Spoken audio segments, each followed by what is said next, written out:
My husband abandoned me on the highway when my water broke, just so he could rush off and celebrate his ex-girlfriend's birthday. From that moment, I vanished completely. He made a bet with his friends that I would come crawling back within 3 days. A day later, he froze all my bank cards and sent a message, threatening, "Get back here now, don't push your luck." Another day passed, and he barged into my best friend's house, demanding she hand me over.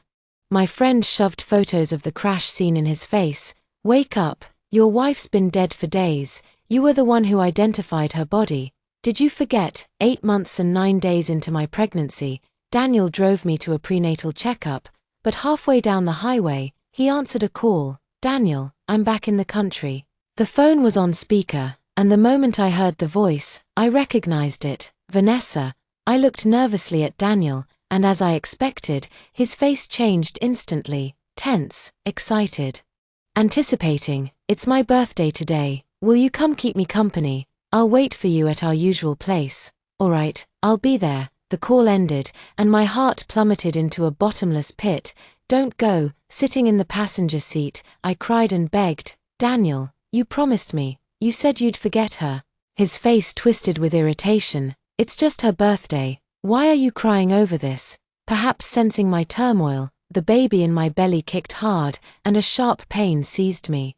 Daniel shot me a scornful glance. "Stop pretending." "I'm not pretending. It really hurts." He only grew more impatient, convinced I was faking it. Slamming the brakes, he barked, "Get out." I stared at him in disbelief, as though I was seeing him for the first time. "Lillian, out. Don't make me say it a third time."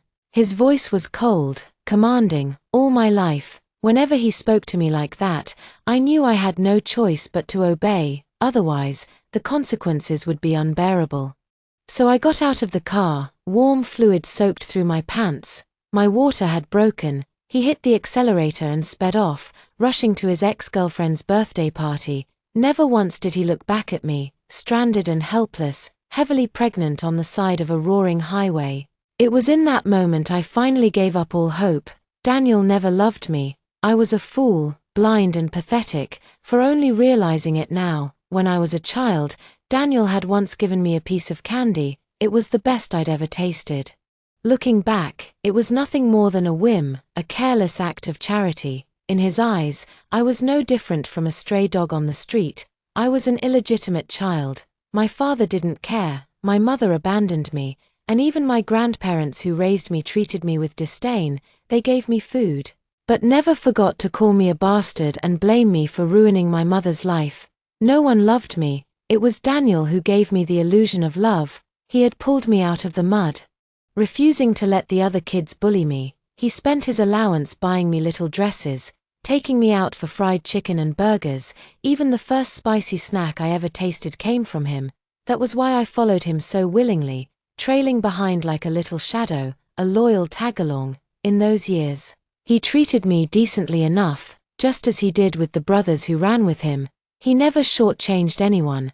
But everything changed 8 months ago, on the night Daniel broke up with Vanessa. He got drunk, he kissed me, he slept with me. The next morning, he left without a word. I pretended nothing had happened and kept following him as before, but a month later, I discovered I was pregnant. With trembling hope and fear, I told Daniel. Half of me was sure he would demand I get rid of the baby. The other half secretly prayed he might let me keep it. He was silent for a few seconds, then said, "Let's get married." I froze, then burst into tears of relief. I threw my arms around him. Sobbing until my face was streaked and swollen, he held my cheeks, half exasperated, half amused, wiping away my tears.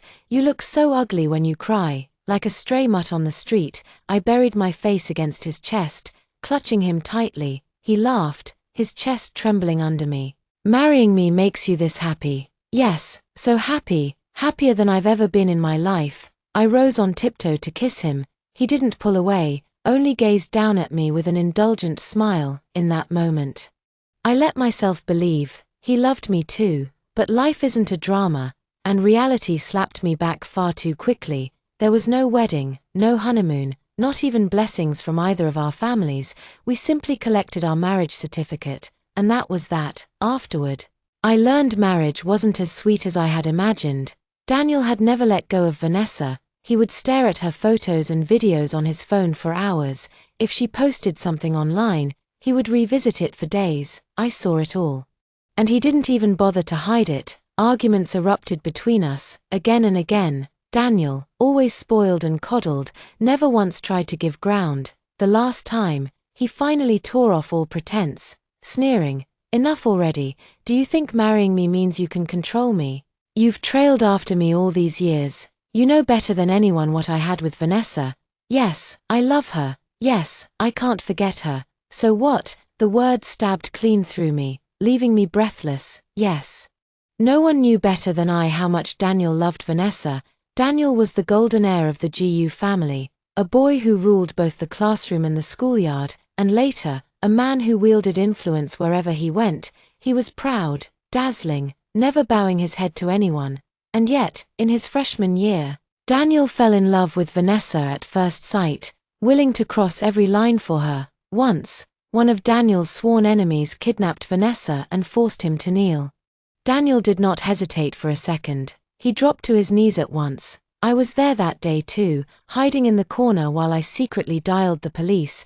By the time the officers arrived, Daniel was already covered in blood, beaten and disheveled, but Vanessa, untouched, lay safely beneath his protection. I cannot help but think of all the things he once did for Vanessa, the things that filled me with envy, jealousy, and a crushing sense of inferiority that made me too afraid to even remember them.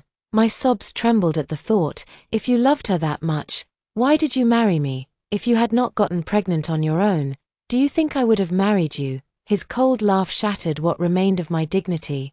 He slammed the door as he left. I do not know how long it took before I could breathe again. Numb, I staggered out of that house. I took no luggage, no phone, like a stray dog.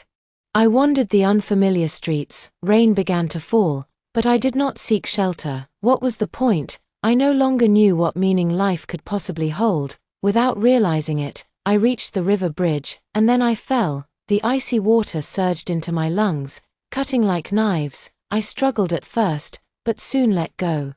So be it. Death would be a relief, but fate refused me even that. I did not die. When I opened my eyes, Daniel was sitting beside my hospital bed. He looked pale and haggard, his eyes bloodshot, his hair disheveled, his beard unshaven. When he saw me awake, he quickly grasped my hand. "Lillian, you're finally awake." For once, his happiness seemed real, like someone who had found what was lost. I tried to speak, but my throat was raw with pain. He hurried to give me water, then spilled out a stream of apologies. "Lillian, I'm sorry. I should never have said those things, never have left you alone. I'll never do it again. Please, don't think about ending your life. For the baby's sake, forgive me." I lowered my gaze to my 6-month belly, still round and full. The child seemed safe. "Daniel, let's get divorced." He froze, as if he had never imagined I would say such a thing. "Don't be ridiculous. Don't fight with me out of spite. Go to Vanessa. Don't mention her again." His voice rose sharply. "From now on, we'll never bring her up again." I closed my eyes, fighting back tears, but they soaked my lashes anyway. He gently wiped them away. "My little crybaby, you love me too much to really divorce me. If you did, would you just jump into the river again? Leave me alone. If I don't care for you, who will? I've taken care of you your whole life." I stopped arguing. After that, he seemed to change. He busied himself with looking after me, tending to the baby. My frozen heart began to thaw, and I thought maybe he had been frightened enough to realize he loved me after all, until the day I overheard him on the phone with a friend. He was smoking, saying he had already coaxed me, that everything was fine. The other end said something, and he laughed, cursing lightly, then replied with careless ease, "Even with a dog, if you raise it long enough, you'll grow feelings. And besides, Lillian is more loyal than any dog. She loves me. She'll never leave." I stood rigid behind the door, my blood running cold. He stubbed out his cigarette, hung up, and when he lifted his eyes and saw me standing there, he too froze. This time, I did not scream or rage. I simply turned and went back to the bedroom. A while later, he followed. He wrapped his arms around me from behind and whispered with unusual gentleness, "Lillian, I love you. It was the first time I had ever heard those words from him, but I no longer knew whether they were true. Don't overthink, I promise, I'll treat you well from now on. Isn't it Vanessa you mind the most? I swear, I'll never think of her again. From now on, my life will be only you. Will that be enough? I wanted so desperately to push him away, but when I finally spoke, my voice was small, pitiful. Okay. Daniel smiled in satisfaction, and just like that, we reconciled. Looking back now, it was all an illusion. I was greedy, weak, too cowardly to face the truth. Soon after, Daniel left on a business trip. He was gone for 2 months. Once a week, he would video call me, checking that I and the baby were fine, then return to his work. I could feel him drifting away again. That was always his pattern. Hurt me until I cried, then patiently coax me for a while, only to grow cold and cruel once more. But my life was barren. No one loved me, no one helped me. Even if the sugar Daniel gave me was laced with poison, it was the only sweetness I had ever known. He knew me too well. That was why he never feared losing me. 2 months later, Daniel came back. It happened to be the day of my prenatal checkup, so he drove me to the hospital, and then came that scene. I do not know what he felt as he forced me out of the car. Perhaps he was desperate to see Vanessa. Perhaps he thought, as always, that even if he abandoned me, I would crawl back on my own and cling to him again. But whatever he thought, this time, I truly could not go back. And yet, fate mocked me again, because when I regained consciousness, I was back at Daniel's side, only he seemed not to see me. I looked at his watch. It had been an hour since he left me stranded on the highway. Though I resisted, my consciousness was drawn to follow him, unable to break free. What was happening to me? At that moment, Daniel had just parked the car. As usual, he walked into the nightclub where he and his friends always gathered, but unlike before, the man who had once been the center of every crowd was not welcomed with the same warmth. Every face in the room shifted in unease. People exchanged glances, silent messages flickering between them, but not a single word was spoken aloud. What's wrong with all of you? You look like you've seen a ghost. Daniel drawled as he sat down, pouring himself a drink. One of his closest friends, Jason, finally broke the silence. Bro, what are you doing here? Your wife. Relax. Daniel cut him off, his tone light, infuriatingly smug. Give her 3 days, she'll crawl back, just like always. Normally, this was the moment when his drinking buddies would shower him with empty praise, calling him a real man, saying he was lucky, that he knew how to keep his wife in line. Daniel had always basked in it, drunk on both alcohol and flattery, but this time, the table was frozen in silence. 2 of the girls even went pale. Daniel frowned. What, you don't believe me? Fine, let's make it a bet. Jason looked at him, wide-eyed, his expression torn between shock and pity. We believe you, he murmured. Believe my ass. A girl suddenly snapped. She grabbed her glass and flung the wine straight into Daniel's face. Get out, go find your precious Vanessa. We don't want you here. Men like you make me sick. Daniel had never been humiliated like this in his life. Several men instantly moved to shield the girl, afraid his notorious temper would erupt. But strangely, Daniel didn't lash out. Drenched in wine, he just stood there, stunned, then staggered out without another word. All he left behind was a muttered vow. She'll be back within 3 days. She's never really left me. She wouldn't dare. My consciousness followed him home. From that night on, Daniel never saw those friends again. He stopped going to the office. He didn't look for Vanessa either. He only did 2 things. He drank, and he called me. Lillian, where the hell are you? Get back here right now, Lillian. You think you can ignore my calls? You've grown a pair. Lillian, if you don't come home, I'll toss out all your damn flowers. Hundreds of messages, day after day, every one of them swallowed into silence, convinced I was just sulking. Daniel refused to give up. He tore through the house, smashing my things. He ripped up the nursery I'd prepared with such care, the tiny clothes and toys I had folded away with trembling excitement. He shredded them all, each time he destroyed something. He snapped a photo and sent it to me, as if he thought breaking what I loved would force me back.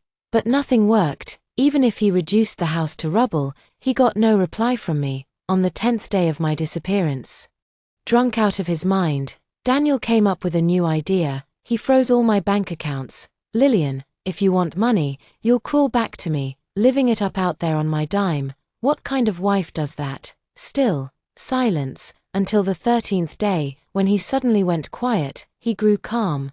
Then went straight back to Vanessa. She was delighted to see him, though her smile faltered at the sight of his disheveled, drunken state. With tender fussing, she dragged him to a spa, where she had him get a haircut, a shave, a full grooming from head to toe. Only then did she nod, satisfied. Daniel let her arrange him like a doll, numb, silent. His only movement was snapping endless photos, posting them online. In one day alone, he paraded Vanessa through jewelers, car dealerships, boutiques, piling up diamonds, houses, handbags, cars. His social media exploded with more than 100 posts flaunting their love. His wide circle of acquaintances filled the comments with likes and jokes. But one stood out, bright and sharp as a blade. Perfect match. Trash man and trash woman. Please stay together forever. The comment was from my one true friend in this life, Sophia. I knew why Daniel was doing this. He wanted me jealous, wanted me to rush back and stake my claim. He'd done it before, and I had always given him exactly what he wanted. But not this time. Sophia's comment was a reminder. It must have hit him too. He froze. Then abandoned a beaming Vanessa mid-date and stormed over to Sophia's house. Sophia, you hid Lillian, didn't you? Open the damn door. He pounded on it so hard it rattled on its hinges. Sophia yanked it open, fury blazing. Daniel, have you lost your mind? Hand her over, or I'll tear this place apart. He barged in, tearing through every room like a madman. Sophia's temper snapped. She grabbed him by the collar and shoved her phone in his face. On the screen was a photo. Bloody, brutal, unmistakably real. A pregnant woman lay twisted in a pool of blood, her limbs bent grotesquely, her face streaming red from nose and mouth. Beneath the swell of her belly, the floor was stained dark. Her eyes, glazed and unfocused, still held a shadow of despair, of terror frozen in her final moment. My soul shuddered. And then it struck me, that woman was me. I had been hit head-on by a fatigued truck driver, killed instantly. 2 lives ended in one crash. Daniel stood petrified. As if lightning had split him open, his breath stopped, his eyes fixed on the photo, turning red at the edges. Wake up. Sophia's voice was ice. Your wife is dead. You claimed the body yourself. Or did you forget? Her words sliced through the silence. You threw her out on the highway. Remember, you couldn't even wait. You had to rush off to Vanessa's birthday party. Even when her water had broken, even when she was in labor, you shoved her out of the car. Daniel's hand shook violently around the phone. He collapsed to his knees. I didn't know her water had broken. She said her stomach hurt, but I thought, you thought she was just acting up, playing games. Sophia spat. To you, she was nothing but a dog on a leash. The child she carried was just a mutt. In your eyes, their lives together weren't worth a single strand of Vanessa's hair. Shut up.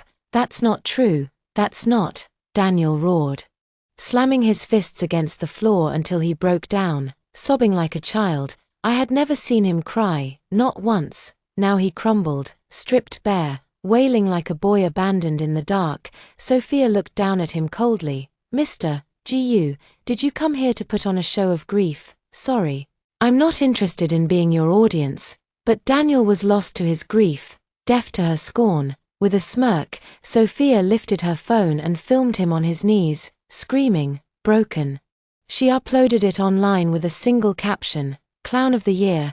The 3 of us shared so many mutual friends that the video spread like wildfire. My disappearance, the whispers of my death, all of it was already half known. And now, one by one, those who had always despised Daniel filled the comments, laughing and jeering. So this, I thought bitterly, was what it looked like when a wild donkey finally brayed. That was nonsense, they said.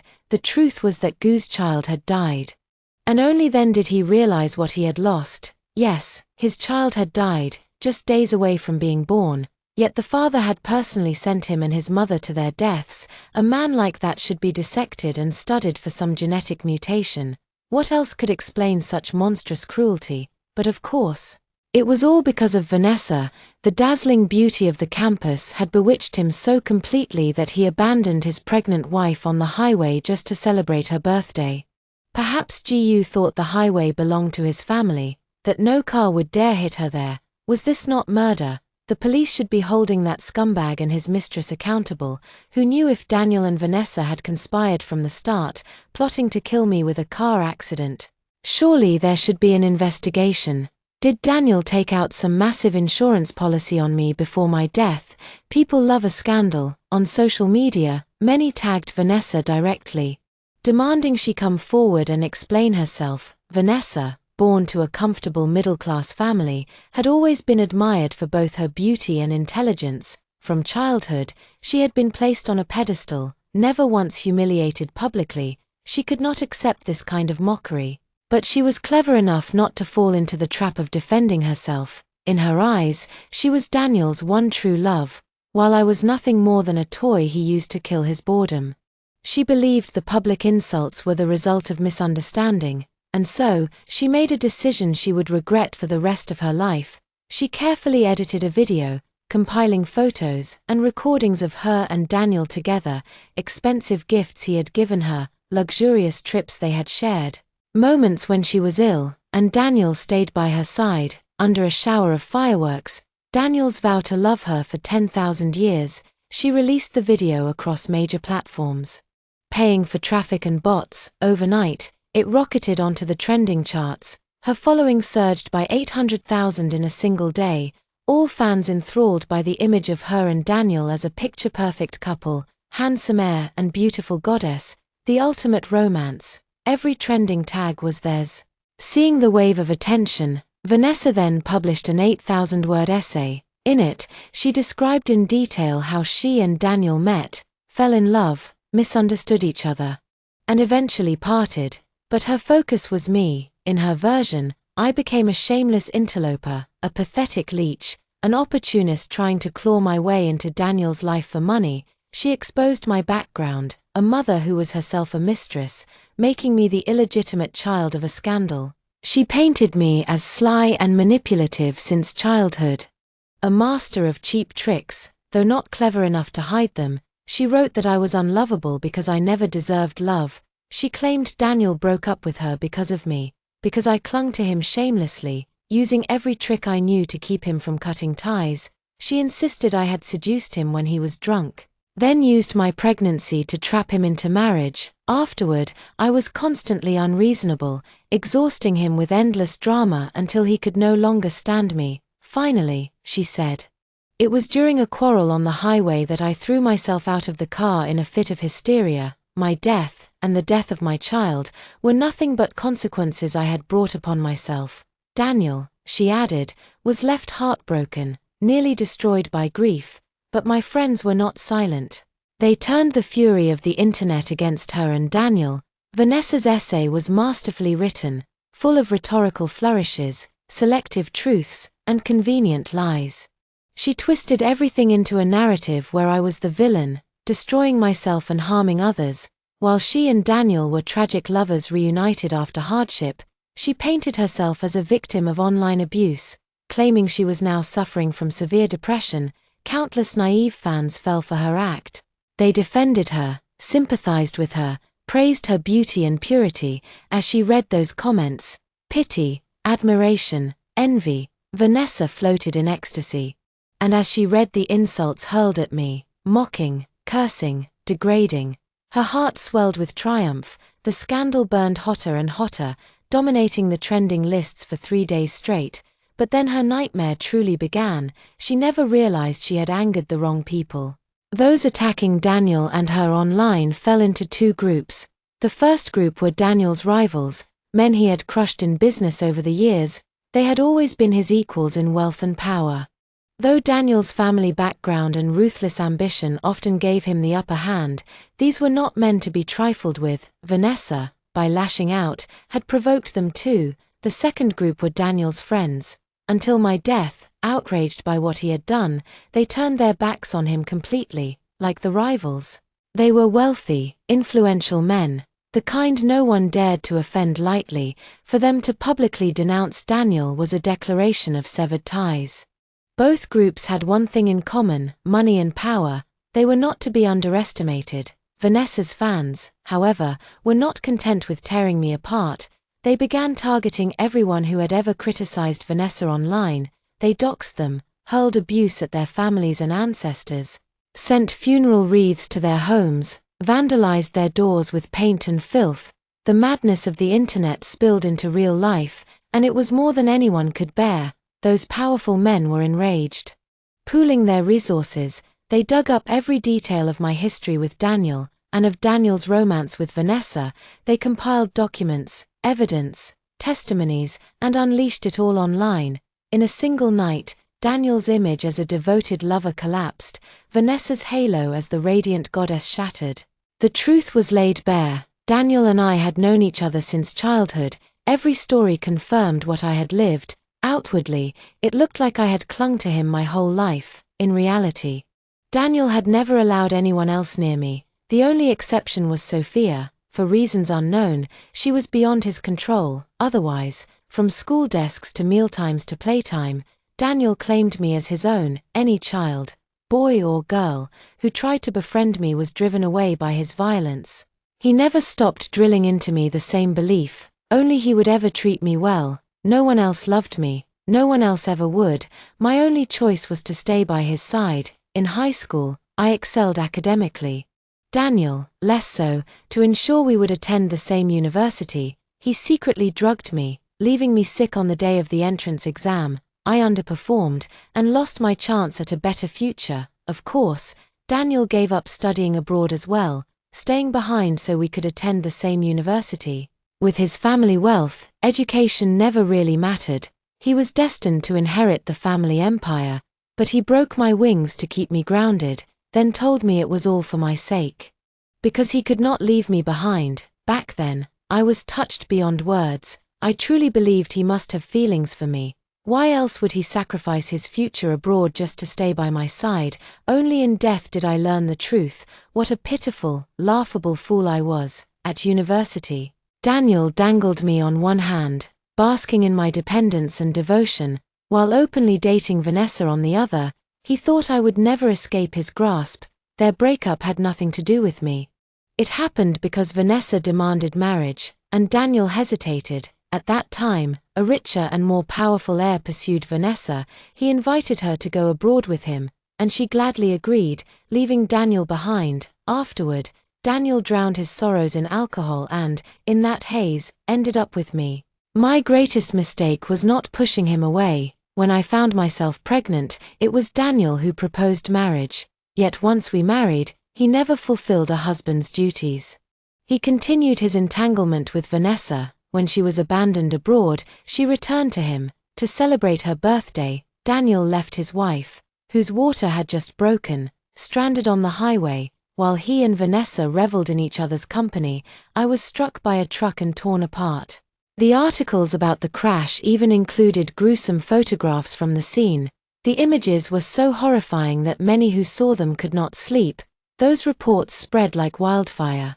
With Vanessa's prior fame and the surge of bought traffic, the narrative flipped overnight. Vanessa nearly lost her mind. The higher she once soared, the harder she now fell. Fans who had adored her turned against her, hurling abuse online. Strangers, too, joined in, spewing curses. They dug through every detail of her life. Her family, her childhood friends, every boyfriend and fling she had ever had. No one is perfect. Beneath the illusion of glamour, filth was unearthed. Her parents had once seemed loving, yet people discovered she was not her father's child at all but the product of her mother's affair. Her parents divorced, and her mother was left penniless. In rage, her mother had slapped her more than 30 times, leaving her eardrum ruptured. Most of her friends were just as conniving. Each of them faced varying degrees of online attack. Some were dumped, some lost their jobs, and one even saw her future as a civil servant destroyed. As for Vanessa's 17 ex-boyfriends, all wealthy heirs, their sordid behavior was now exposed for the world to see. Her extended family, even distant aunts and childhood classmates, were dragged into the storm. Vanessa's entire social circle turned on her, cornering her, hounding her, making her a rat everyone despised. With nowhere else to turn, Vanessa sought out Daniel again. But by then, the GU family had already placed him in a psychiatric hospital. Daniel's illness stemmed from his inability to accept my death. He suffered from delusions and confusion. He forgot that I had died, forgot that he had signed the papers to claim my body. Even when Sophia confronted him with the truth, he only gained a moment of clarity before slipping back into his illusions. He would drive up and down the highway, sometimes against traffic, insisting that his pregnant wife was stranded there, about to give birth. When the police stopped him, he resisted, crying that his wife needed him. Finally, the GU family admitted him.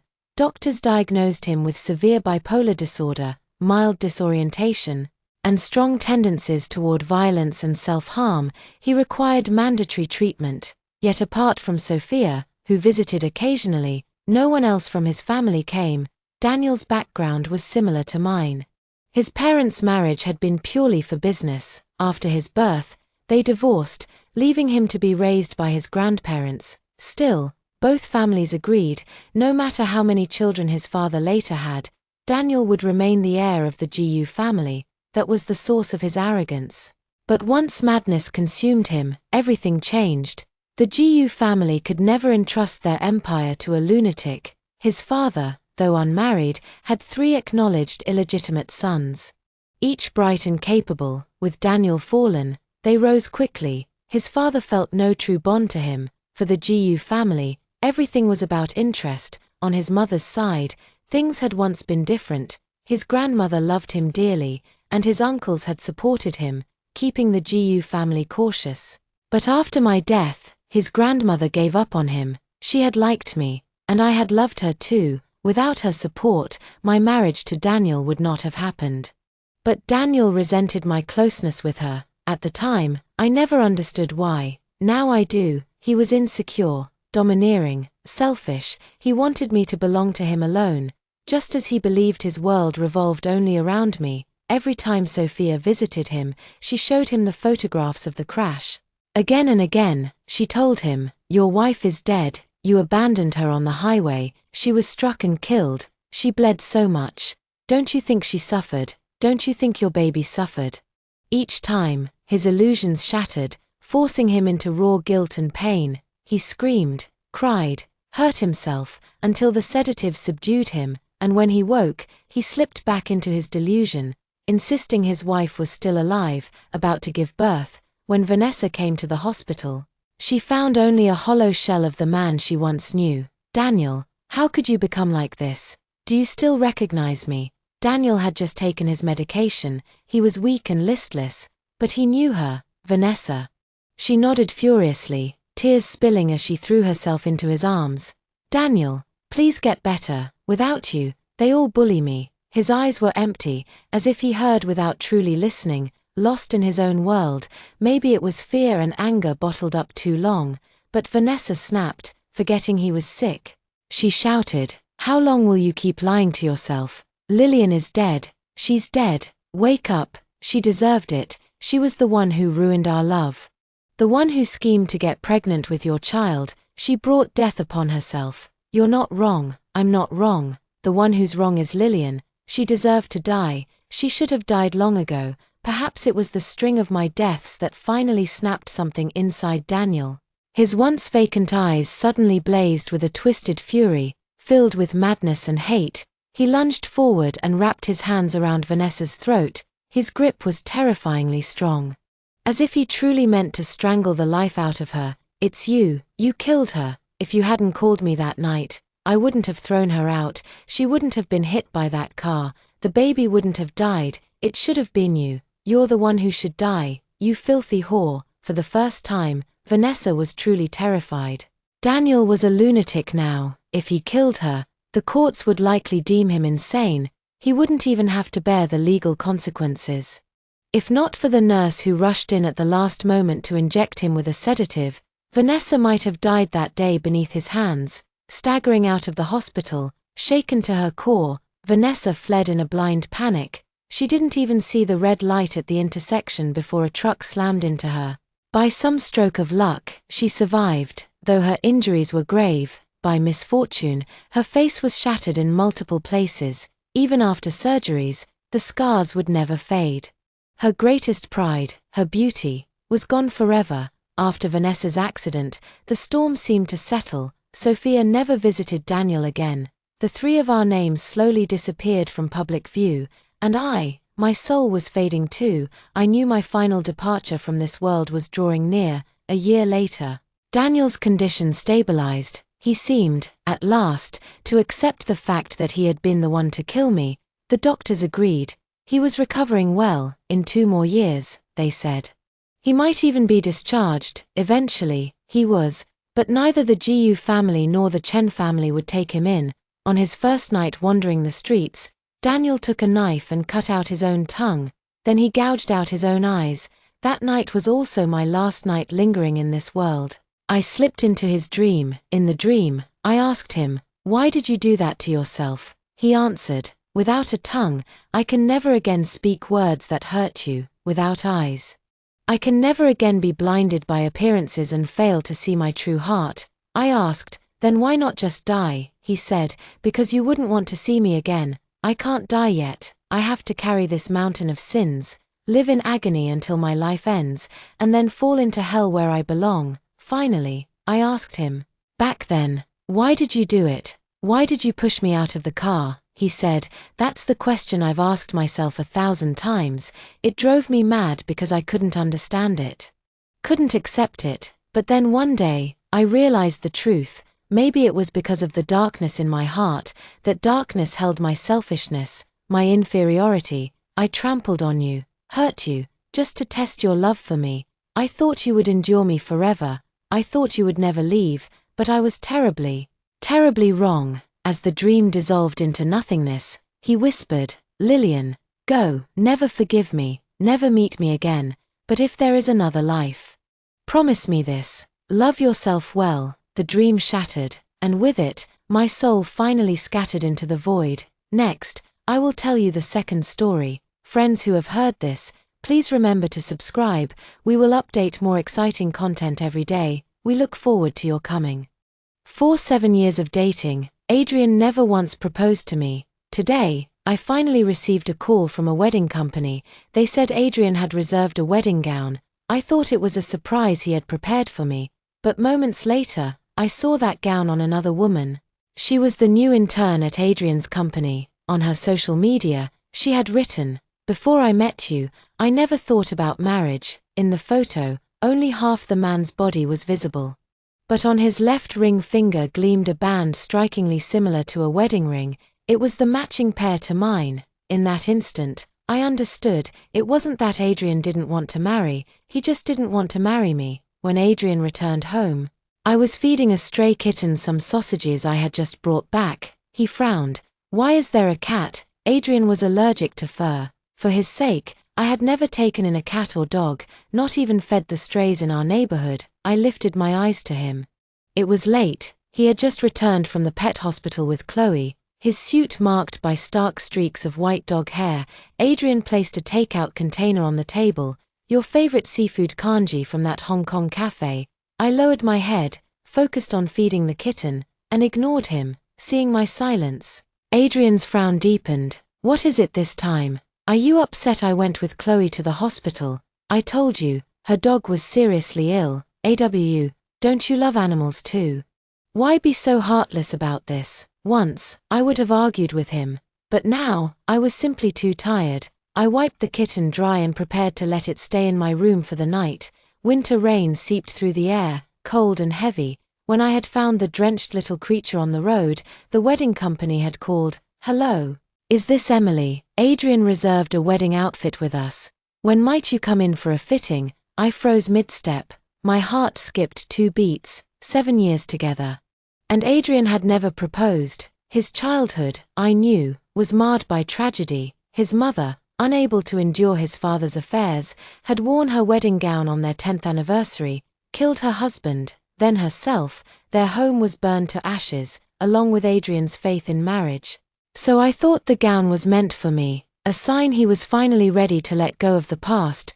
But when I smiled and added the wedding consultant on social media, glimpsing the dress, I refreshed my feed. And there she was, the intern, Chloe, wearing the same mermaid gown, magnolias blooming on the hem and veil, framing her flaming hair and defiant smile. Magnolias, my favorite flower. The gown was identical to the one Adrian had reserved. In the photo, Chloe nestled in the arms of a man whose face was hidden. But after 7 years with Adrian, how could I not recognize him? On his left hand glimmered a band, twin to mine. Chloe's caption read, "Before I met you, marriage never crossed my mind. After I met you, I could never imagine marrying anyone else." Her words were deliberate, a taunt, what I had never received in 7 years. Chloe had gained with ease. Standing beneath my umbrella in the winter rain, I felt a wave of exhaustion drown me. Suddenly, 2 urgent honks. A soaked kitten leapt against my leg, tugging me aside just as a skidding car swept past, missing me by inches. I fell into the mud, my phone shattering in the water, blood trickling from a cut on my wrist. The car sped away. The tiny creature gave a weak mew and licked at my wound with its soft pink tongue, its wet, scraggly fur pressed against me, yet its warmth seeped into my skin. I looked down at it, and I thought, enough, Chloe, Adrian, 7 years of love, enough. Emily, how long are you going to keep this up? Adrian grabbed for my wrist as I tried to retreat to my room, but the kitten in my arms bared its claws and swiped him away with a hiss. Adrian scowled. Where did this filthy stray come from, Emily? How could you bring a cat like this into our home? I lowered my gaze. It's not a stray, it has a name, Warmth. Ignoring Adrian's stunned look, I walked into the bedroom and locked the door with a sharp click. I stroked Warmth's head, solemnly showing it the makeshift litter box. It mewed twice and went to explore. I opened my laptop and messaged my boss about transferring posts.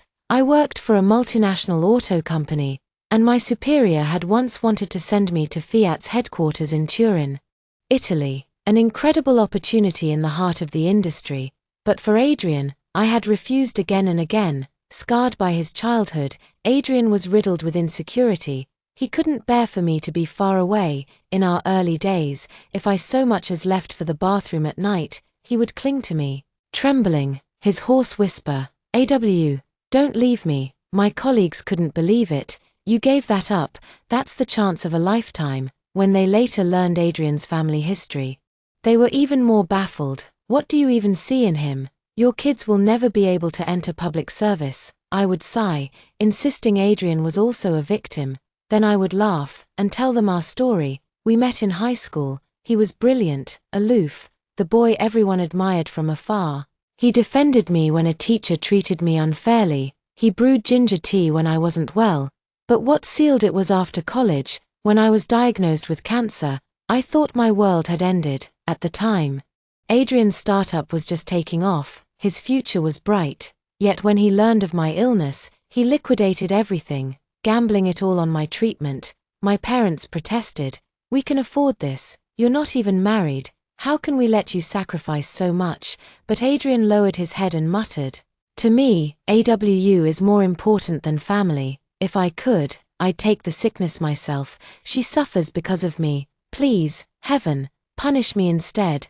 Just spare her." After surgery, I recovered miraculously well. Even the doctors marveled. Could it be, one asked with a smile, that love really is the greatest medicine? Adrian stayed silent. At my bedside, he wrapped his arms around my waist, pressing his forehead against my belly.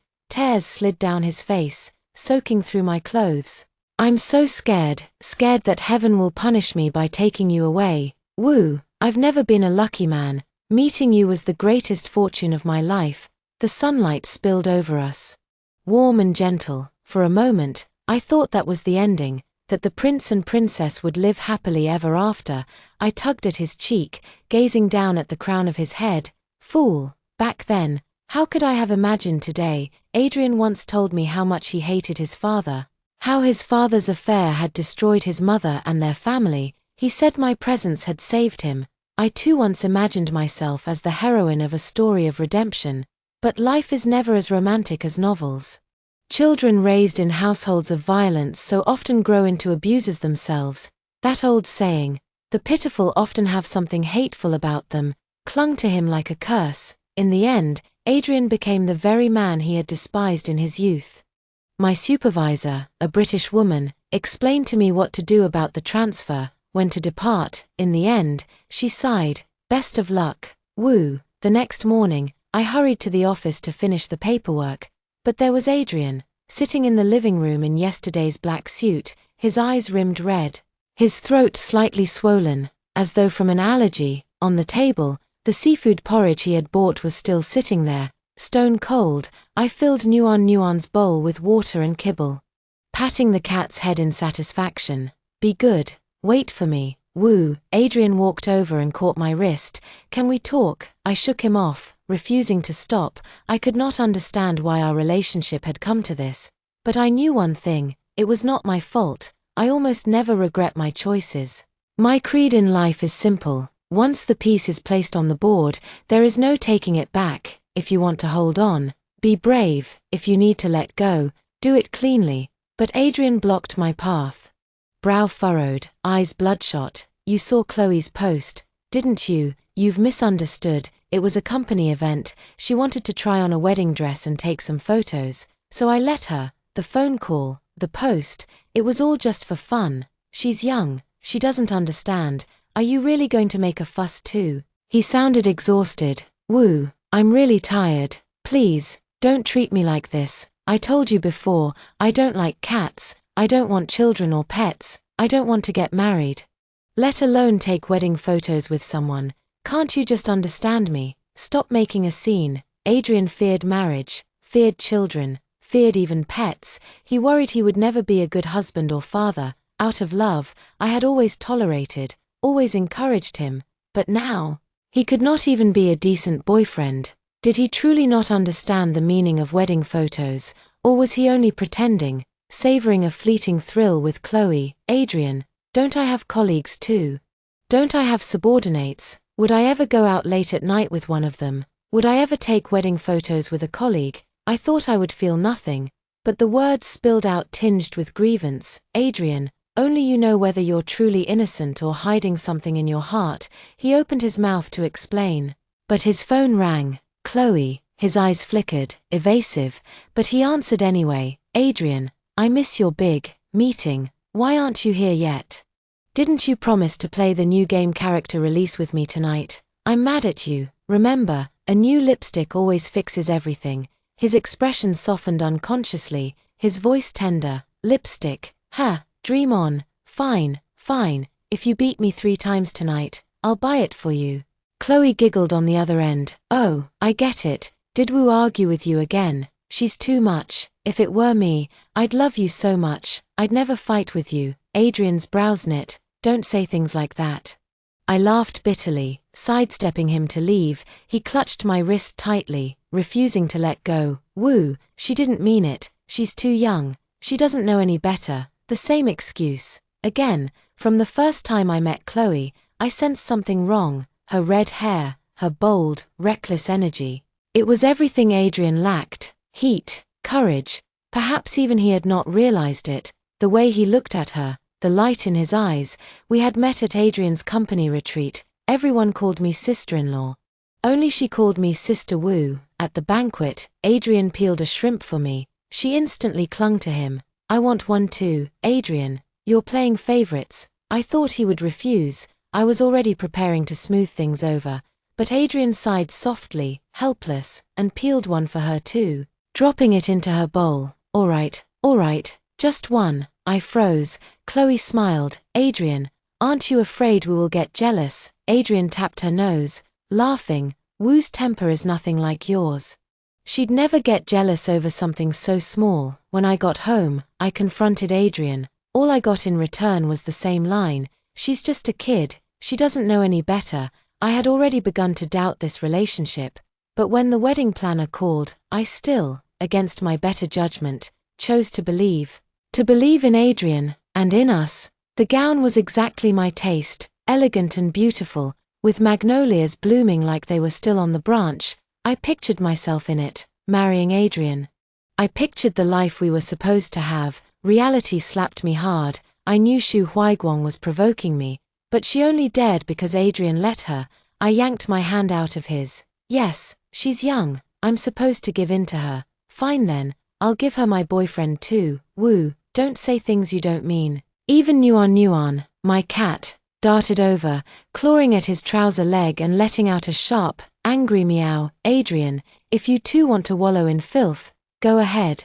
Just don't drag me into your disgust. It was like I'd stabbed him. He finally let go. At the office I spun like a top, frantically busy. I spent hours on the phone with an Italian company. Their heavy accents and sudden bursts of Italian made me laugh out loud more than once. Yes, I understand. Thank you for your concern. I look forward to working with you.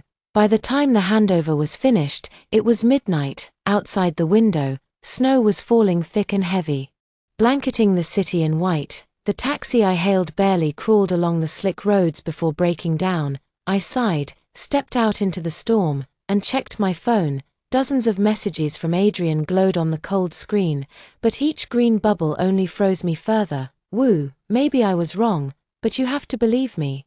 There's nothing between me and Chloe. Woo, you've changed. You used to understand me. That dress means nothing. You know I'm afraid of marriage because of my mother.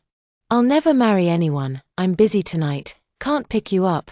Be careful coming home in the snow. I stared at the screen, silent. In the car window, my own pale, bloodless face stared back. I had grown up in a happy family. Marriage was something I longed for, but Adrian, because of his demons, had kept me waiting 7 long years without so much as a proposal.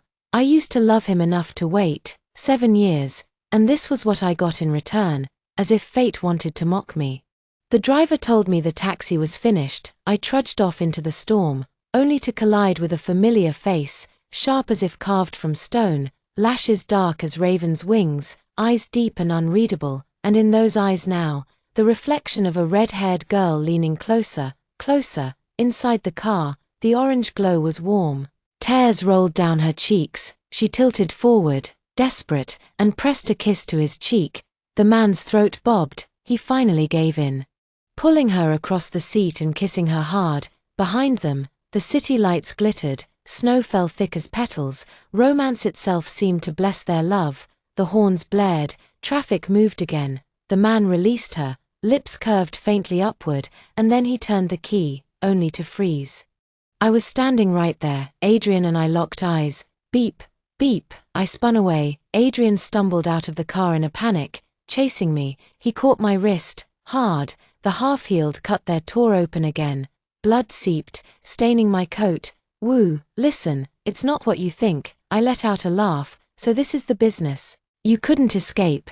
Chloe had followed too, her red hair whipped in the snow, her gaze steady. It was me. I love him. This has nothing to do with him. When words fail, laughter comes instead. I pressed my palm to my forehead and broke into hysterics. Ha ha ha, you love him. Ha ha ha ha. Adrian rushed to hold me, but I shoved him away. Did you hear her, Adrian? She says she loves you. His face was pale, his voice trembling. Woo, please, don't scare me. I stopped laughing.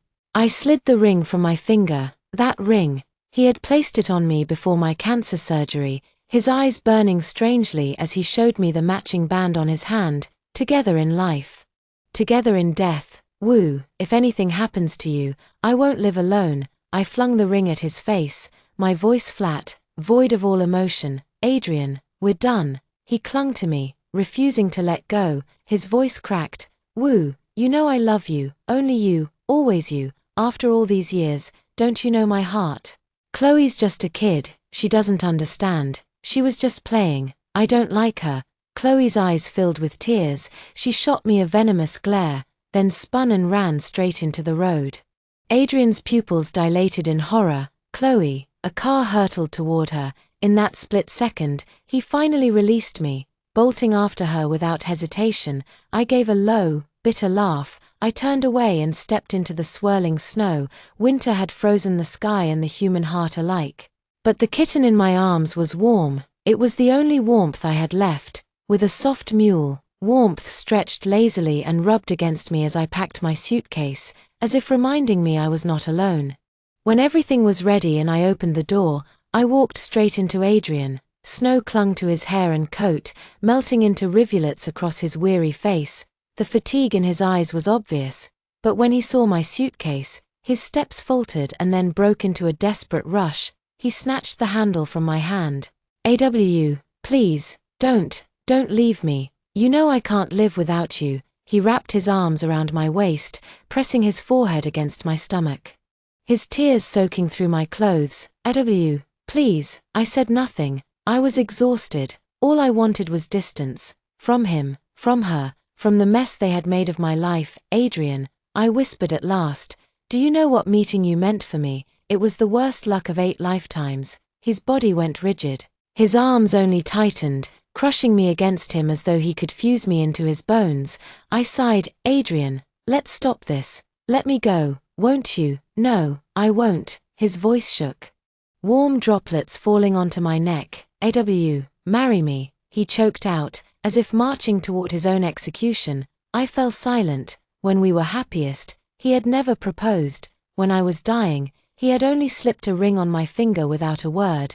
But now, as I was about to leave him, suddenly he wanted marriage. Suddenly, he wanted to chain me to his side. I tilted my head, and that was when I saw it, a faint red stain at his shirt collar, the exact shade of Chloe's lipstick from earlier that day. He pleaded, you've always wanted marriage, let's marry, please, as though he were granting me charity. I laughed. Why did they both believe they could hurt me so casually, and expect me to accept it? Bitterness flared in my chest. I heard myself say, fine, let's get married. Adrian froze, then broke into wild joy. Are you serious? You've forgiven me? I didn't answer. My tone remained cool. As long as you never see Chloe again, we'll marry, if you see her. Adrian lifted 3 fingers to the sky. May I die a wretched death if I break this oath. His voice was solemn, his eyes red, blazing with what looked like love. I almost laughed again. How could anyone swear so passionately on something he could never keep? In the days that followed, Adrian threw himself into the wedding preparations. He tended to every detail himself. Blueberries on the top layer of the cake. No strawberries. My wife doesn't like them. Let warmth be our flower girl. A little kitten carrying the ring box. Wouldn't that be adorable? The gown has arrived. Do you want to try it on? The gown was lavish, its veil heavy with intricate lace. I ran my fingers over the fabric. Adrian knelt at my side, pressing his cheek to the back of my hand. Without all of this, I might never have realized. I can't live without you. I truly want to marry you. We'll have a happy life together. We won't repeat my parents' tragedy. His attachment was deeper now than in the beginning. He hardly let me out of his sight, his every glance overflowing with happiness that seemed real. I love you, Just then, my boss notified me. My transfer paperwork was complete. My flight would leave in 7 days, and then, a message from Chloe. Let's talk. Not long ago, Chloe had recklessly dashed into traffic, been clipped by a car, and hospitalized. She had barely been discharged when Adrian fired her, and almost immediately afterward, he announced his engagement at the cafe. I sipped my latte. You flatter me, Miss Shu. Her eyes narrowed. It's touching that you remembered magnolias are my favorite. That gown Adrian brought home, it's hanging in my closet now, as just another dress. I really must thank you for that. Perhaps I should start calling Adrian my husband now. I covered my mouth in feigned surprise. Chloe's face twisted with rage. All her schemes had crumbled into dust, weapons turned against her own hands. You smug bitch, she spat. Emily, don't fool yourself. Adrian will never be happy with you. Only I can make him happy. She slammed her palm against the table, her voice rising to a shriek. He told me he liked me, that he only liked me. I met her gaze coolly, though my lips curved in a smile. Oh, then why did he propose to me, and not to you? Chloe shot to her feet, screaming. That's only because you're shameless. You saw us kiss, and you still stayed with him. Are you that cheap? My smile deepened as I lifted the latte in my hand and flung it straight into her face. What are you doing, Emily? She clutched her dripping red hair, screaming at me. I strode over in 2 quick steps and slapped her hard across the face. Miss Shu, if we're talking about cheap, no one can compete with you. Chloe lunged at me. Emily, I won't let you get away with this. I had already anticipated it. I stepped back, snatched up her cup of coffee, and doused her with it too. Pulling out my phone, I pretended to record. Look here, everyone. The mistress is attacking the wife. Is there no justice left? Miss Chloe from Genuine Corporation and President Adrian, carrying on an affair, shameless homewrecker. The entire cafe turned to stare. Chloe, nearly exploding with rage, stammered, You'll pay for this. I raised my brows, watching her flee in disgrace.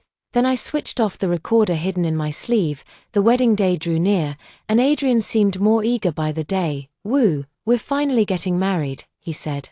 As though he hadn't been the one who resisted marriage for 7 long years. Finally, the wedding day arrived. I appeared before him in a wedding dress. His eyes lit up at once, stunned into silence. Woo, you're beautiful. It's a pity my parents can't make it back in time to see you like this. In the mirror stood a bride in resplendent white, yet her face was devoid of joy. Adrian, dizzy with happiness, noticed nothing. He lifted me into his arms, spinning me in a circle. Thank you for forgiving me. Woo, we'll be happy, won't we? When he left, I slipped out of the gown and heels, changed into simple clothes and sneakers. Answering the driver's call, I said calmly, to the capital airport. I had already handed a flash drive to the efficient. It contained every shred of evidence of Adrian's affair with Chloe, including the hysterical recording of her tantrum. Every relative, every business partner of his was invited to the banquet. They would all see him fall. The thought made me smile at last. I reached down to stroke Nuan. Mommy will take you to Turin, all right? It's beautiful there. You only have to look up to see the Alps. But Nuan suddenly darted off, too quick for me to catch. I had no choice but to chase after. Nuan, what's wrong? She led me all the way to a secluded storage room. Just as I scooped her up, I heard voices inside. Please, don't push me away, just this once. Be with me, Adrian. I love you so much. I love you until it hurts. The door was cracked open. From inside drifted the hum of the wedding banquet.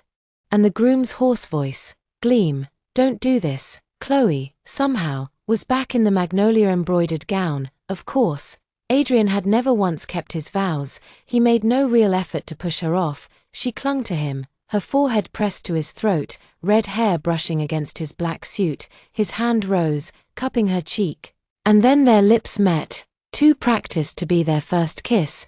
The sound of their embrace was thick with intimacy. Adrian's phone rang. He stifled a breath and answered. It was the efficient, urging him to appear. Chloe wound her arms tighter. She'll have you for all the days to come. Just give me this moment, Adrian. Belong to me now, won't you? His gaze wavered. Woo, but the name was swallowed by Chloe's kiss, his voice sinking into ragged gasps.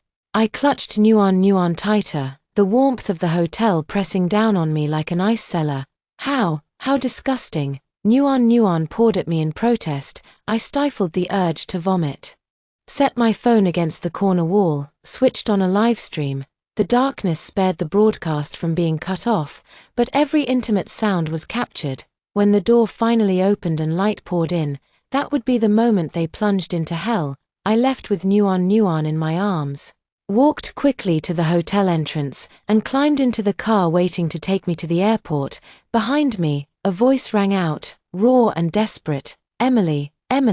The driver hesitated. Miss, should I stop? I never looked back. No, drive. The man I once gave my youth to. He had rotted through long ago, but my youth was still mine, still whole. I would not waste another second on someone unworthy. On the Po plain in northern Italy, the streets of Turin unfurled like painted canvases, showcasing the splendor of Baroque, Rococo, and neoclassical architecture. I kept my promise. With Nuan in my arms, I climbed to the summit of the Basilica of Superga. From there, the vast sweep of the Alps stretched before me. I scratched Nuan under the chin. Well, didn't I tell you, sweetheart, isn't it beautiful? Later, I sat in a cafe, sipping a rich Bicerin. That was when the phone rang. Adrian. I had crossed an ocean, changed phones and SM cards. I had no idea how he had managed to find my number. Woo, his voice was hoarse, heavy with exhaustion. Friends back home had told me about what happened during that livestream. How, in a sudden flash of clarity, Adrian had shoved Chloe away. No, I can't. Wu will be angry, she'll be furious with me. He had burst through the door, finding Emily's phone tossed carelessly in the corner. In that instant, something inside him had snapped. Wu, Wu. He had run, stumbling, to the bridal lounge, only to find it empty. The only thing there was the wedding gown, magnificent and cold, draped across the sofa. Wu, have you seen Wu? He had begged the staff, frantic, clawing for an answer. By the time he reached the door, I was already gone. My ride pulling away from the curb, Adrian gave chase, screaming my name across the road. Wu, Wu, Emily, don't go. But the car never stopped. I never looked back. He sprinted until his lungs burned and his heart pounded like it might burst. Cars sped past, horns blaring. Someone leaned out a window to curse at him. By the time he staggered back into the banquet hall, he was drenched in sweat and despair. The guests were staring at him, their expressions impossible to read, and then he looked up. On the massive screen, where our happy memories were supposed to play, photo after photo of him and Chloe scrolled across, paired with audio of her shrieking her devotion. His betrayal, his filth, was exposed before everyone. But Adrian's thoughts were elsewhere. Not on the shame, not on the ruin, only this: Emily's departure had never been a whim. She had planned it, she had wanted him disgraced at the altar. She had never intended to marry him, she had never forgiven him. Wu, you can't sentence me to death like this. In the Turin cafe, an Asian woman in a white dress stared at her phone. Her face was cold, cruel in its indifference. I didn't go all the way with Chloe. You must believe me. I love you. Why won't you believe me? Why won't you forgive me? Please, Wu, please don't do this to me. His voice trembled with pain, but I couldn't stop the low, mocking laugh that slipped past my lips. Adrian, do you realize how disgusting you are? On the other end, I could almost feel him freeze. Even if you didn't go all the way, you're still filthy. Your mother didn't want a tainted man, and neither do I. Adrian, you're no different from your father. That rotten blood runs in both your veins. Men like you don't deserve love. A strangled sob scraped through the line. His voice was raw, like sandpaper. No, Wu, believe me, I'm not the same. Please. Don't give up on me, please. Like a lost child begging not to be abandoned, I took another sip of Bicerin and gave him my final words. Too late, Adrian. We can't go back. I ended the call, blocked the number. Without hesitation, I raised my head, and there they were, the Alps. Like a silver dragon stretching across Europe's horizon. Snow-capped peaks glittered in sunlight, jeweled against the blue sky. The beauty swept the shadows from my heart. I looked down at Nuan, who was sprawled lazily at my feet. The good days are just beginning, aren't they, sweetheart? What I hadn't expected was for Adrian to find me in Italy. He waited outside my office, in a black overcoat, pale as parchment. He had grown thin, gaunt, almost unrecognizable. Stubble shadowed his jaw, the smell of alcohol clung to him. And in his hands, a bouquet of red roses. He leaned against the glow of a European street lamp, tilting his head back toward the sky. Wow, Wu, one of my colleagues pointed out through the window. Who's the handsome guy down there? My voice was icy. Their face lit with curiosity, admiration. I shook my head. A mistake, not worth mentioning. Work consumed me in Turin. I was valued here, which meant more responsibility, more nights returning late, collapsing into bed beside Nuan. Tonight was no different, and yet, when I stepped outside into the night, Adrian was still there. The lamplight poured over him, soft and golden. His voice was hoarse. I could only sigh helplessly. Adrian, we've already broken up. But he shook his head. You're still angry. It's all right. I can win you back. Even if we've broken up, I'll chase you again. I love you, I love you more than anyone else in this world. A bitter laugh escaped me. Adrian stepped forward, panic flashing in his eyes. I really love you, please, believe me. I raised my hand, palm outward, refusing him. Adrian, I already regret being with you. Don't make me regret ever meeting you. I mean it. Let me go. You make me sick, so sick I want to vomit. His face drained of color. Shade by shade, AW. I picked up my phone. Are you leaving or not? If not, I'll call the police. Adrian pressed his lips together tightly, staring at me with eyes brimming with 1,000 unsaid words. In the end, only one slipped through. All right, just promise me you'll take care of yourself. I turned and walked away. Through Turin's falling snow, I thought I heard the faintest whisper, I love you. Perhaps it was only my imagination. Either way, it didn't matter anymore. I spent half a year in Turin, working tirelessly until I earned a promotion. When I transferred back home, I stepped into the highest management role of the company's domestic branch, for someone my age. It was no exaggeration to call it a success story. My superior looked at me with satisfaction, nodding. I knew I was right about you. Woo, you're such a brave girl. I waved it off with a laugh. You flatter me. The young foreigner didn't quite understand my words, only raised a brow, then handed me the gift she had prepared, a crystal ring carved with an open door. We said in unison, when one door closes, another opens, a blessing. May life always bring us something better. Returning home in triumph, I met friends for dinner at a mall. We laughed and chatted, until somehow, the conversation turned to Adrian. In truth, during those months in Italy, he had never fully vanished from my life. Packages arrived at my door, flowers I loved, clothes from brands I favored, once. Even a steaming bowl of seafood kanji, my favorite dish, flown overnight across continents. The courier had pounded on my door, breathless, warning me in heavily accented English, drink. Drink while hot. I threw them all away. Who knew what might happen if I ate food from such a dubious source? Sometimes my phone rang from strange numbers. When I answered, silence. Only faint breathing on the other end. The moment I asked, who is this? The line went dead. Block one number. And another appeared.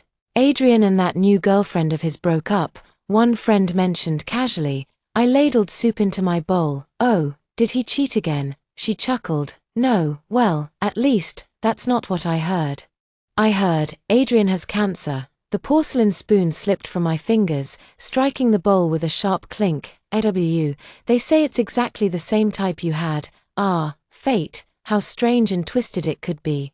Back then, before my surgery, Adrian had slipped a ring onto my finger. Alive, we'll share a bed. Dead, we'll share a grave. When they wheeled me in, I had glimpsed him outside the operating room, hands clasped together as if in fervent prayer. Later, when I asked him, he stammered and refused to admit it. Only when pressed did he mutter, embarrassed, I was making an offering to heaven. Whatever years I have, whatever fate I have, I would give them all. I only prayed that Emily would live, healthy and safe, without sorrow. Not long ago, I received his congratulatory gift for my promotion. Another ring, a wedding design, magnolias encircling a brilliant diamond. Beautiful. I held it for a moment, then tossed it into the trash. All those years of reading tragic romances had never prepared me to use one of their lines for myself. Affection that comes too late is worth less than grass. What startled me was when Chloe came to see me. She was no longer the dazzling woman she once was. The love she clung to had burned away her fire and courage. Her once bright red hair had faded to dry straw, with black roots growing out stark and unkempt. The videos I had played at the wedding banquet, the live streams exposing their affair, those had ruined both her and Adrian's reputations. Chloe, never skilled to begin with, now found herself infamous in the industry. No company would take her. She had lived clinging to Adrian, even after his humiliation at the wedding.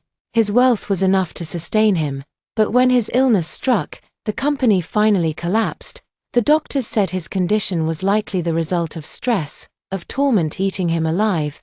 Chloe touched her hair nervously, as though she knew she had been left with nothing. It all looked so pitiful. Perhaps there was a medical term for it, but what did that have to do with me? Chloe suddenly snapped, Emily, do you even have a conscience? Adrian's like this because of you.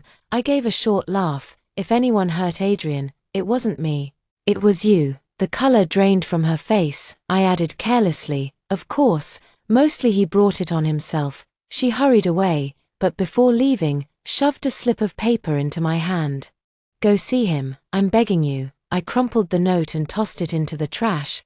But then one of Adrian's friends called. Some of my investments were tied up in his assets, and there were accounts that needed to be settled. I was asked to come. No matter who you cut ties with, you never cut ties with money.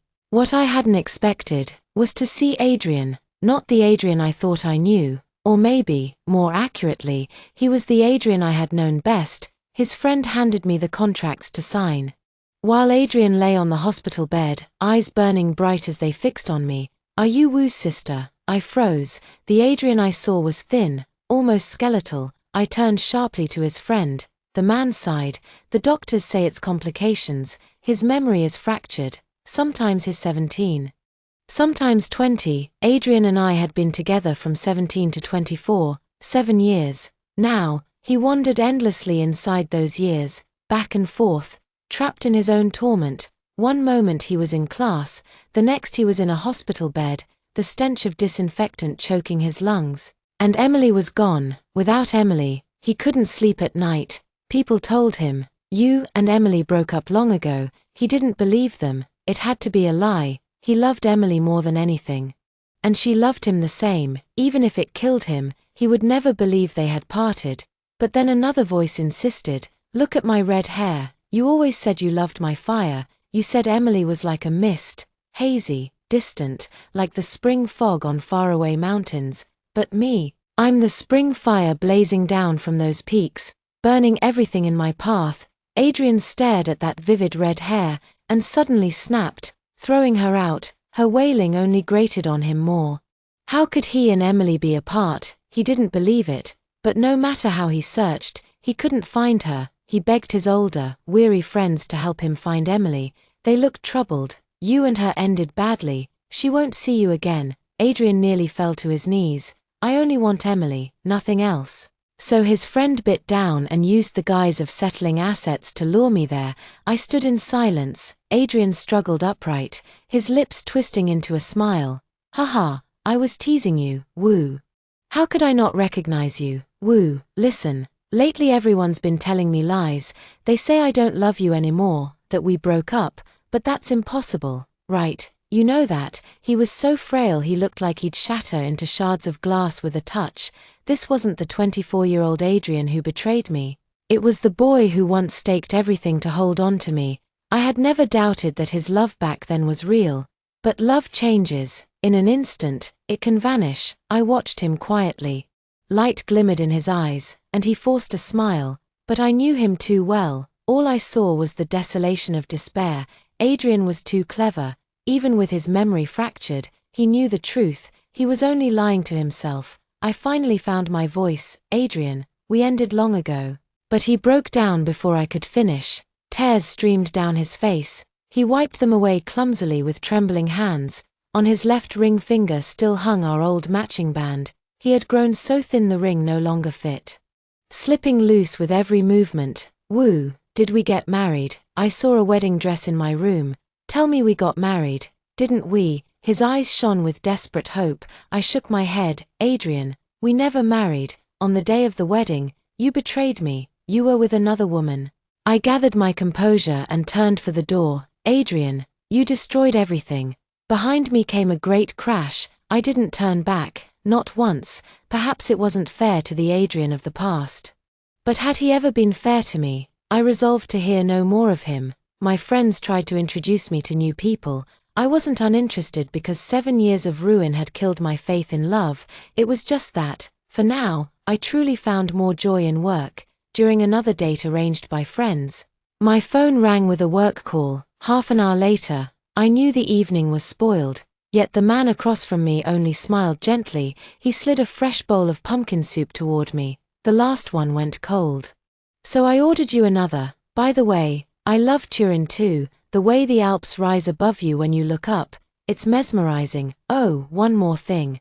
I kept a cat, by coincidence. She was a calico too." For a moment, it felt like fate was playing a little joke. We talked about everything under the sky. But when I pushed open the restaurant door, there was Adrian, sitting on the bench outside. It was late spring, the night air still cool, yet he wore a heavy winter coat. As if he were trapped in the wrong season, his voice scraped low, rough. "Wu, who is he?" My face turned cold. What does it matter to you? The man I had been dining with bowed politely at my request and left. Adrian and I faced each other. His eyes were red, and when he opened his mouth it was to say, "Woo, I'm dying." My throat tightened, but I kept my face blank. "Don't look for me. You and I have nothing left." It was as if he had expected this answer all along. He stood in the wind, head bowed, and murmured, "I came only to tell you, I'll leave everything to you. For everything that happened, I was the one who failed you. Woo, may you be healthy and happy, free of worry for all your life." And with that, he left. Just as he promised, he never came to disturb me again. The next time I heard his name, it was in news of his death. The lawyer confirmed it. Adrian had truly left everything to me. "All assets will be transferred into your name," he said, after a pause. He added gently, "Will you attend his funeral? It's this weekend." He scheduled it then. Worried you'd be too busy with work otherwise. I let out a slow breath. "Sorry, I won't be attending." Extra, Adrian's perspective. Falling in love with Emily had been the easiest thing in the world. She sat bathed in the pale light of the morning mist, slim and ethereal, too beautiful for this earth. When everyone else laughed at my background, she never did. She was always calm, detached. As though nothing could ruffle her. It meant she could forgive anything. I thought, if it were her, maybe I could be happy, maybe we could be happy. Later, I realized the truth. Whoever was with Emily would be happy. I was just lucky enough to be that man for a time. But I never imagined the day she would look at me and say, "Adrian, meeting you was the worst misfortune of my life." Perhaps she was right. To me, meeting her had been a blessing across 3 lifetimes. To her, it had been nothing but a curse. Being drawn to Chloe had never been my choice. It was as if, before I knew it, I had been lured by her fire. She carried in her the very things I lacked: love, courage, and people cannot help but be drawn to what they are missing. That tragedy from my childhood had stripped me of both. I could never love without fear, never step into marriage with certainty. I had always hated my father, his affairs, how they drove my mother insane, how they destroyed our home. And yet, when I came to my senses, I had become him. How had it come to this? In that storage room at the wedding, when Chloe kissed me, I admit there was a moment, a fleeting lapse when I lost myself. But then I woke up. When a man is about to lose something precious, instinct strikes sharp and undeniable. In that instant, I knew I was losing Emily. I shoved Chloe away and ran. She fell, the gorgeous magnolia-embroidered gown tangling around her, and stared at me in disbelief. "Adrian, why?" But I didn't have the time to explain. Later that night, I had gone with Chloe to the vet, her dog shedding hair all over my black suit. Emily was gone. Gone without hesitation. She had taken that calico kitten she'd just rescued and flown straight to Italy. Leaving even her phone behind, Emily had abandoned me, and she was right to. A man like me, perhaps, was exactly as she said, unworthy of love. At the end, stripped of everything, I could only wonder, if I had not made those choices, would we have lived happily ever after? But life does not allow if. The vow I once made came true. I did not die well. And sometimes, I remember that night outside the operating room, when I prayed to the heavens. All I had wished for was that Emily would be healthy, happy, and live free of sorrow all her days. Well, that's all for today's story. If you like this video, please subscribe. We will continue to update more exciting stories and look forward to seeing you next time.